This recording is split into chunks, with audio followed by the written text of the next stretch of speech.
Assalamualaikum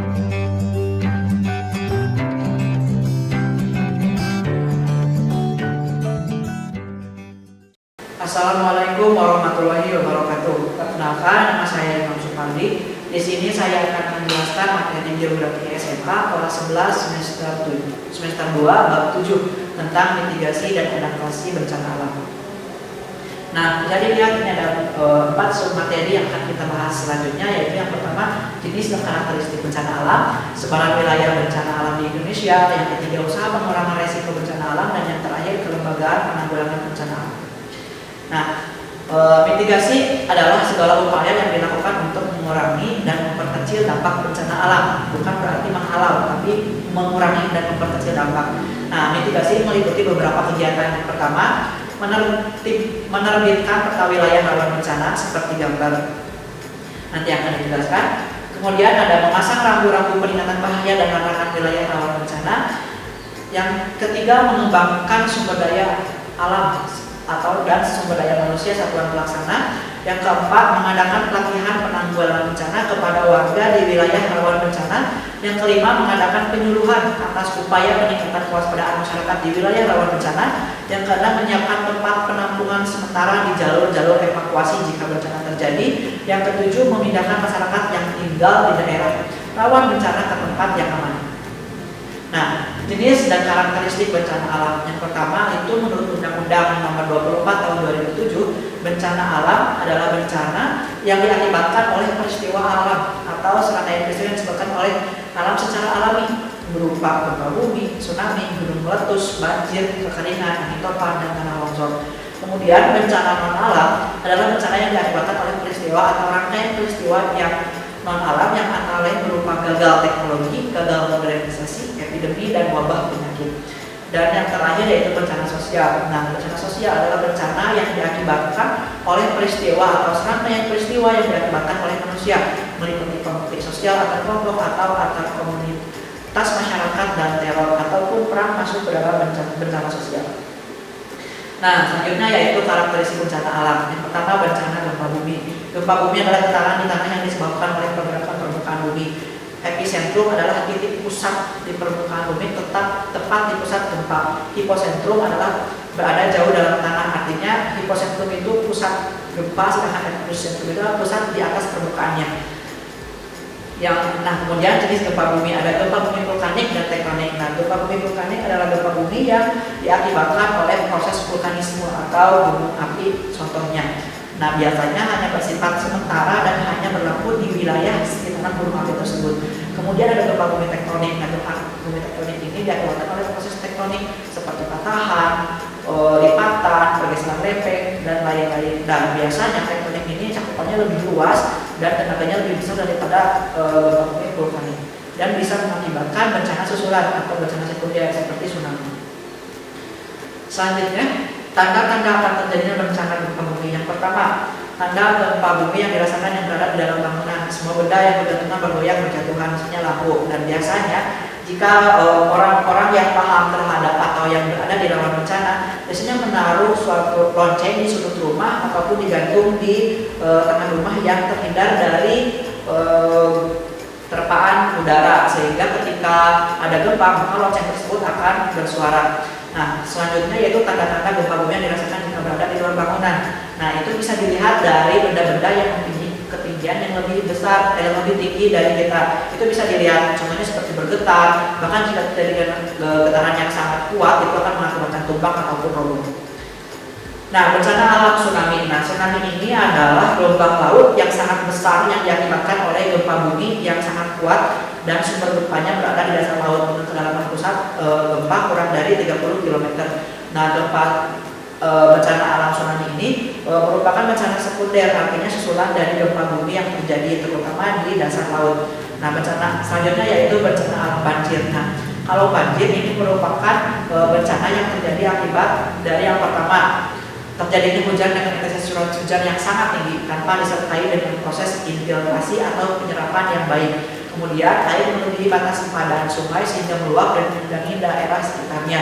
Yang ketiga, air yang jatuh ke permukaan tidak dapat mengalir dengan baik, artinya tidak mempunyai drainase yang baik. Selanjutnya yang keempat, tergenangnya air akibat tidak mempunyai air yang ada melakukan infiltrasi karena kurangnya fungsi vegetasi. Nah fungsinya vegetasi di dalam air itu sebenarnya untuk melakukan proses infiltrasi agar lebih optimal dibandingkan dengan daerah-daerah atau tanah-tanah yang tidak memiliki vegetasi seperti itu.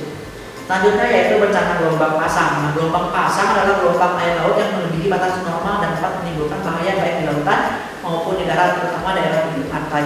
Umumnya itu gelombang pasang terjadi karena adanya angin kencang atau topan, perubahan cuaca yang sangat cepat, dan karena ada pengaruh dari gravitasi bulan ataupun matahari.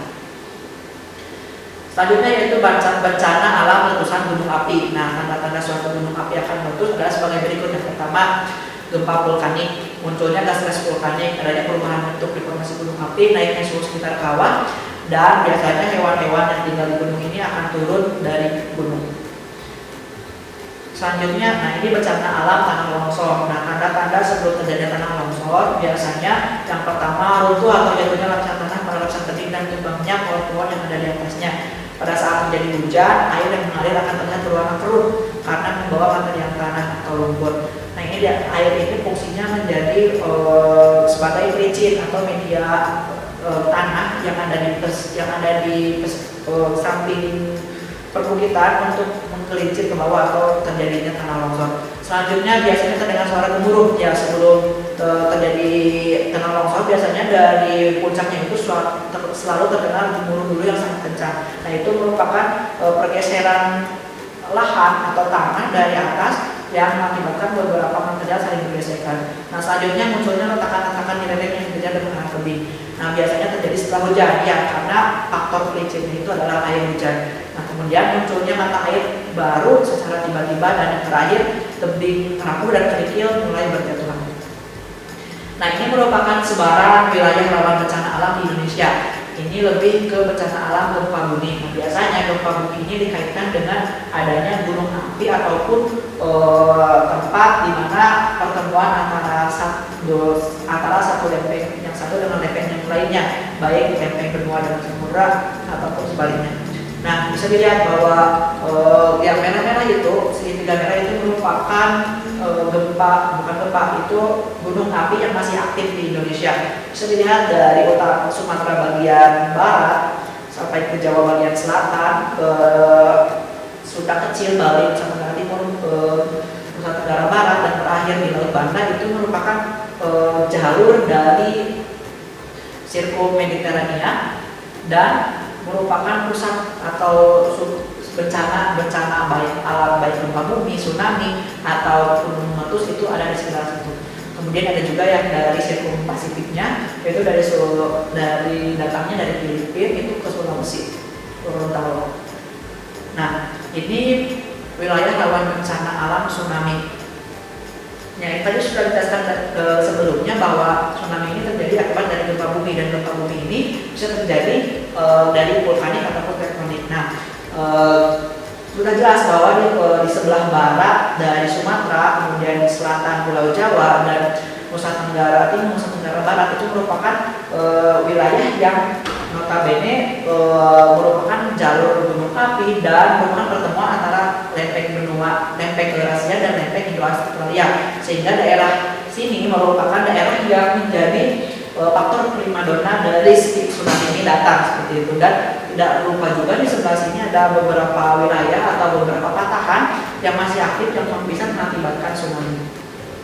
Nah, selanjutnya yaitu wilayah rawan bencana alam banjir. Nah, wilayah alam banjir ini biasanya terjadi di daerah yang mempunyai relief yang lebih datar dibandingkan wilayah yang lainnya, seperti di sepanjang pantai utara Jawa, Pantura, pantai timur Sumatera, dan dataran rendah di pulau-pulau lainnya. Dan jangan lupa dataran rendah yang didiami oleh kota-kota besar seperti Jakarta, kemudian Bandung. Nah, itu Bandung juga merupakan salah satu wilayah yang merupakan cekungan Bandung, di mana sangat potensial sekali untuk terjadinya banjir. Nah, ini merupakan peta wilayah rawan bencana alam gunung api. Nah, yang sudah dijelaskan tadi, gunung api yang dimana ada sirkum Pasifik sama sirkum Mediterania.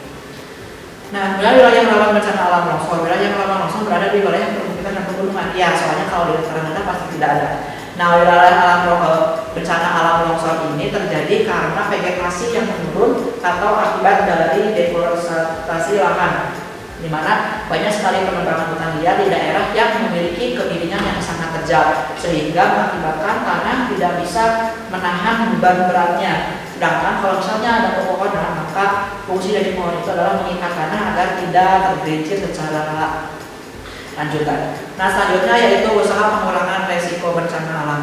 Dalam konsep disaster management ada 3 tahap penting, yaitu tahap sebelum terjadi bencana, tahap pas sedang terjadi bencana, dan yang terakhir pasca bencana.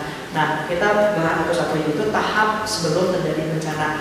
Ada 3 bagian. Yang pertama, pencegahan dapat dikatakan sebagai upaya untuk menghindari daerah bahaya. Nah, kita misalnya harus mengetahui daerah-daerah mana saja yang memiliki potensi bencana paling tinggi. Ketika kita mengetahui suatu daerah tersebut memiliki potensi bencana yang sangat tinggi, maka lebih baik kita menjauhi daerah tersebut. Kemudian mitigasi. Nah, karena tidak dipungkiri di Indonesia bahwa di semua wilayah di Indonesia itu mempunyai potensi bencananya masing-masing. Nah, sehingga daripada kita berpindah-pindah, kita melakukan mitigasi, yaitu upaya untuk mengurangi resiko dari terjadinya bencana tersebut. Nah, mitigasi ini bisa dibedakan menjadi 2, ada mitigasi secara struktural dan non struktural. Maksud dari mitigasi secara struktural ini adalah adanya mitigasi yang secara tersusun, tersistematis, baik itu oleh pemerintah lembaga ataupun dari organisasi masyarakat tertentu. Kalau non struktural itu tidak. Nah, untuk yang ketiga adalah kesiapan masyarakat. Nah, ini akan meningkatkan kapasitas yang dimiliki ketika menghadapi bencana. Semakin siap masyarakatnya dalam datangnya bencana, maka semakin kecil atau semakin minim korban atau korban yang terjadi akibat dari bencana alam itu. Selanjutnya, upaya ketika pengurangan risiko sebelum terjadi gempa bumi, antara lain mengenal apa yang disebut pengetahuan dasar tentang gempa bumi, mengetahui tata letak rumah, terutama pintu, lift, tangga darurat apabila terjadi gempa. Kemudian belajar memakai 3K, belajar menggunakan pemadam kebakaran, terutama hidran, atau mencatat nomor telepon penting yang dapat dihubungi. Seperti perabotan diatur menempel pada dinding untuk menghindari jatuh, roboh ketika terjadi gempa dan bergeser pada saat itu. Selanjutnya, menyimpan bahan yang mudah terbakar pada tempat yang tidak mudah pecah agar terhindar dari kebakaran. Selalu mematikan air, gas, dan listrik apabila sedang tidak digunakan. Penyebab selama yang paling banyak pada saat gempa bumi adalah akibat kejatuhan material. Nah, jangan lupa ketika gempa bumi terjadi, bagian tubuh yang pertama yang harus dilindungi adalah kepala. Sehingga dia disarankan untuk mengambil barang untuk diletakkan di atas kepala, baik itu kursi ataupun benda-benda yang lainnya. Nah, selanjutnya alat yang harus ada di setiap tempat seperti kotak P3K, senter, lampu baterai, radio, makanan suplemen, dan air, dan jangan lupa hidran. Selanjutnya, upaya pengurangan resiko bencana tsunami. Nah, secara fisik, tindakan mitigasi tsunami dapat dilakukan dengan membuat penghalang atau peredam gelombang. Namun, secara alami dapat dilakukan dengan membangun kawasan penyangga atau buffer zone di kawasan pesisir dengan vegetasi pantai seperti hutan pantai atau mangrove. Nah, fungsi dari mangrove ini adalah sebagai buffer zone secara alami. Pembangunan sistem peringatan dini merupakan salah satu tindakan mitigasi yang sangat penting untuk mengurangi dampak yang ditimbulkan akibat tsunami. Agar berjalan secara efektif, peringatan dini perlu dilakukan dengan melibatkan partisipasi masyarakat setempat. Nah, ini upaya pengurangan resiko yang harus dilakukan saat banjir. Matikan aliran listrik dalam rumah atau menghubungi PLN untuk mematikan aliran listrik. Mengungsi ke daerah aman sedini mungkin saat genangan air masih memungkinkan untuk diseberangi. Hindari berjalan di dekat saluran air untuk menghindari terseret arus banjir. Segera mengamankan barang-barang berharga ke tempat yang lebih tinggi. Jika air terus meninggi, hubungi instansi terkait dengan penanggulangan bencana seperti kantor kepala desa ataupun camat. Upaya penanggulangan resiko yang terjadi pada saat terjadi letusan gunung api. Nah, hindari daerah rawan bencana seperti lereng gunung, lembah, dan daerah aliran lahan. Di tempat terbuka, lindungi diri dari abu letusan dan awan panas. Persiapkan diri untuk kemungkinan bencana susulan. Kenakan pakaian yang melindungi tubuh seperti baju lengan panjang, celana panjang, topi, masker, dan lainnya. Jangan memakai lensa kontak, pakai masker atau kain untuk menutupi mulut dan hidung. Saat turunnya awan panas, usahakan menutup wajah dengan kedua belah tangan. Selanjutnya, upaya pencegahan untuk mengurangi dampak bencana tanah longsor antara lain. Kenali daerah tempat tinggal. Jika terdapat ciri-ciri daerah rawan longsor, kita dapat menghindari daerah tersebut seperti lahan gundul di lereng yang terjal. Perbaiki tata air di tata guna lahan daerah lereng. Tanami daerah lereng dengan tanaman yang sistem perakarannya dalam atau akar tunggal. Tutup retakan-retakan yang timbul di atas tebing dengan material lempung untuk mencegah air masuk ke dalam tanah. Selalu waspada pada saat musim hujan, terutama pada saat curah hujan yang tinggi. Waspada terhadap mata air atau rembesan dan kejadian longsor skala kecil di sepanjang lereng.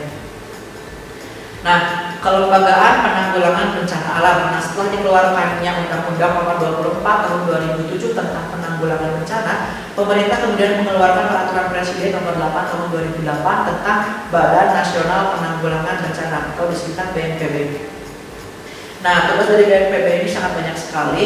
Yang pertama, memberikan pedoman dan pengarahan terhadap usaha penanggulangan bencana yang mencakup pencegahan, penanganan, rehabilitas dan rekonstruksi secara adil dan setara, menetapkan standarisasi dan kebutuhan penyelenggaraan penanggulangan bencana berdasarkan peraturan perundang-undangan, menyampaikan informasi kegiatan penanggulangan bencana kepada masyarakat, melaporkan penyelenggaraan penanggulangan bencana kepada Presiden setiap sebulan sekali, menggunakan dan mempertanggungjawabkan sumbangan atau bantuan nasional dan internasional, mempertanggungjawabkan penggunaan anggaran yang diterima dari anggaran pendapatan dan belanja negara, melaksanakan kewajiban lain sesuai dengan peraturan perundang-undangan, menyusun pedoman pembentukan Badan Penanggulangan Bencana Daerah.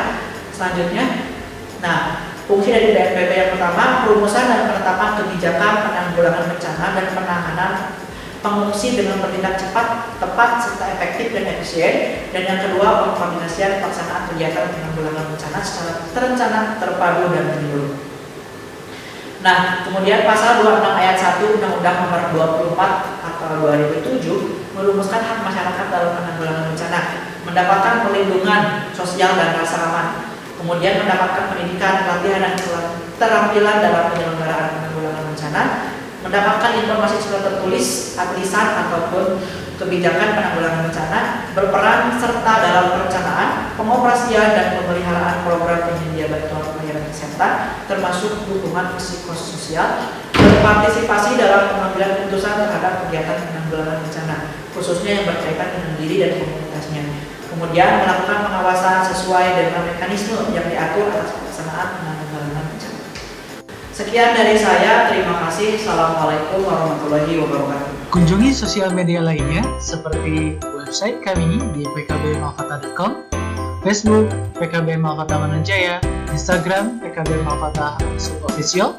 Dan terima kasih telah klik video ini. Jangan lupa like, comment, share, and subscribe untuk menunjukkan dukungan kamu terhadap channel ini. Enjoy the video PKB Malfata.